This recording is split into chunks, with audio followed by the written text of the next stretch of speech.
सूर्य ग्रहण एक अद्भुत और प्रभावशाली खगोलीय घटना है जिसे न केवल वैज्ञानिक दृष्टि से बल्कि ज्योतिषीय दृष्टि से भी विशेष महत्व प्राप्त है। ये घटना तब घटित होती है जब चंद्रमा सूर्य और पृथ्वी के बीच से गुजरता है और इसके परिणाम स्वरूप सूर्य की आशंका या पूर्ण रूप से ग्रहण हो जाता है। जबकि वैज्ञानिक इसे एक सामान्य खगोलीय प्रक्रिया मानते हैं, वहीं ज्योतिष शास्त्र में इसे कई प्रकार के शुभ और अशुभ प्रभावों से जोड़ा जाता है। खास तौर पर सूर्य ग्रहण के समय गर्भवती महिलाओं के लिए कुछ विशेष सावधानियां बरतने की सलाह दी जाती है, क्योंकि मान्यता है कि ग्रहण के समय निकलने वाली अदृश्य किरणें गर्भस्थ शिशु पर नकारात्मकता प्रभाव डाल सकती है। तो आज की इस वीडियो में हम सूर्य ग्रहण के खगोलीय और ज्योतिषीय पहलुओं, इसके समय और विशेष रूप से गर्भवती महिलाओं के लिए आवश्यक सावधानियों पर चर्चा करेंगे। 2025 का पहला सूर्य ग्रहण की तिथि और समय कार्य क्या है?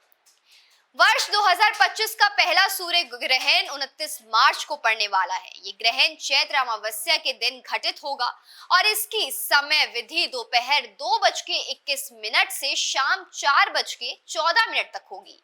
ये सूर्य ग्रहण भारत में दृश्य नहीं होगा, लेकिन ज्योतिषीय मान्यताओं के अनुसार इससे संबंधित कुछ नियमों और परंपराओं का पालन करना आवश्यक हो जाता है। सूर्य ग्रहण के समय और तिथि बहुत महत्वपूर्ण होते हैं, क्योंकि ज्योतिष में इसे ग्रहों के प्रभाव के रूप में देखा जाता है जो जीवन पर प्रभाव डाल सकते हैं। हालांकि ये ग्रहण भारत में नहीं देखा जाएगा, फिर भी इसके प्रभाव को लेकर ज्योतिषीय और धार्मिक आस्थाओं में ये विश्वास है कि ये समय नकारात्मकता ऊर्जा को समाप्त करने और आत्मिक शुद्धता के लिए आदर्श है। सूर्य ग्रहण के दौरान गर्भवती महिलाओं के लिए सावधानियां। सूर्य ग्रहण के दौरान विशेष रूप से गर्भवती महिलाओं के लिए कुछ विशेष सावधानियां बरतने की सलाह दी जाती है। ये मान्यता है कि ग्रहण के समय सूर्य से निकलने वाली अदृश्य किरणें गर्भस्थ शिशु के लिए हानिकारक हो सकती है। इसीलिए महिलाओं को ग्रहण के दौरान कुछ बातों का खास ध्यान रखना चाहिए। पहला, सुई में धागा ना पिरोना। ग्रहण के समय गर्भवती महिलाओं को सुई में धागा पिरोने या सिलाई कढ़ाई जैसे कार्यों से बचने की सलाह दी जाती है। माना जाता है कि ग्रहण काल में इस प्रकार के कार्यों से अशुभ प्रभाव उत्पन्न हो सकता है। दूसरा, काटना और छीलना वर्जित। ग्रहण के समय गर्भवती महिलाओं के लिए किसी भी वस्तु को काटना, छीलना या चाकू छुरी का उपयोग करना वर्जित माना जाता है। ऐसा माना जाता है कि ग्रहण के दौरान निकलने वाली नकारात्मक ऊर्जा इन कार्यों के माध्यम से शारीरिक और मानसिक स्वास्थ्य को प्रभावित कर सकती है। तीसरा, घर के अंदर ही रहना। ग्रहण के समय गर्भवती महिलाओं को घर के अंदर रहना चाहिए और बाहर जाने से बचना चाहिए। ज्योतिषीय मान्यता है कि सूर्य ग्रहण के दौरान सूर्य से निकलने वाली पराबैंगनी और अन्य अदृश्य किरणें गर्भस्थ शिशु के लिए हानिकारक साबित हो सकती है। चौथा, सोना है वर्जित। ग्रहण के समय सोने को अशुभ माना जाता है, खासकर गर्भवती महिलाओं के लिए। कहा जाता है कि ग्रहण के दौरान सोने से शिशु के मानसिक और शारीरिक विकास में बाधा आ जाती है, इसलिए इस समय को जागृत रहकर ध्यान, प्रार्थना या अन्य सकारात्मकता कार्यों में व्यस्त रहकर बिताना चाहिए। पांचवा, देवी देवताओं की मूर्तियों को स्पर्श ना करें।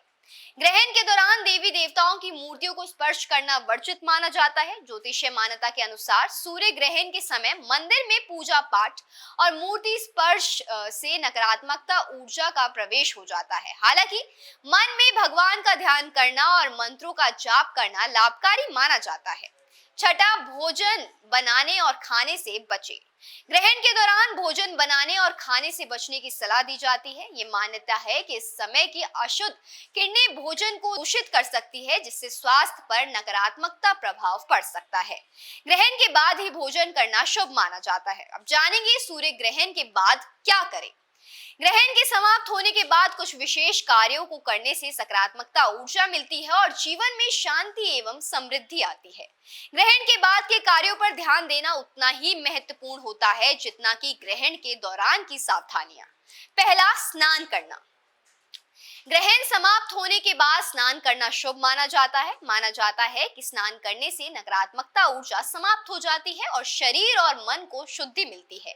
ये एक धार्मिक परंपरा है जिसे ग्रहण के बाद शारीरिक और मानसिक शुद्धता के लिए किया जाता है। दूसरा, गंगा जल का छिड़काव। घर में गंगा जल का छिड़काव करने से घर में नकारात्मकता ऊर्जा समाप्त होती है और सकारात्मकता ऊर्जा का प्रवाह होता है। ये कार्य घर की शुद्धि और वातावरण को सकारात्मकता बनाने के लिए किया जाता है। तीसरा, दान पुण्य करना। ग्रहण के बाद दान पुण्य करना शुभ माना जाता है। खासकर जरूरतमंदों को अन्न, वस्त्र या धन का दान करने से पुण्य मिलता है। ये कार्य न केवल धार्मिक दृष्टिकोण से अच्छा होता है, बल्कि ये समाज में सकारात्मकता बदलाव लाने की एक तरीक भी है।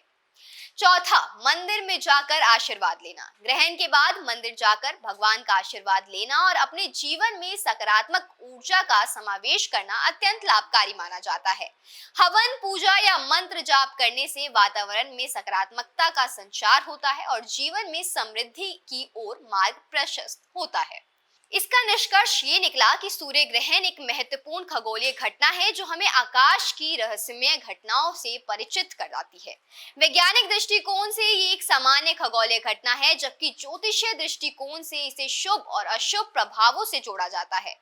विशेषकर गर्भवती महिलाओं के लिए सूर्य ग्रहण के दौरान कुछ विशेष सावधानियों का पालन करना अत्यंत आवश्यक होता है, ताकि शारीरिक और मानसिक स्वास्थ्य पर किसी भी प्रकार का नकारात्मकता प्रभाव ना पड़े।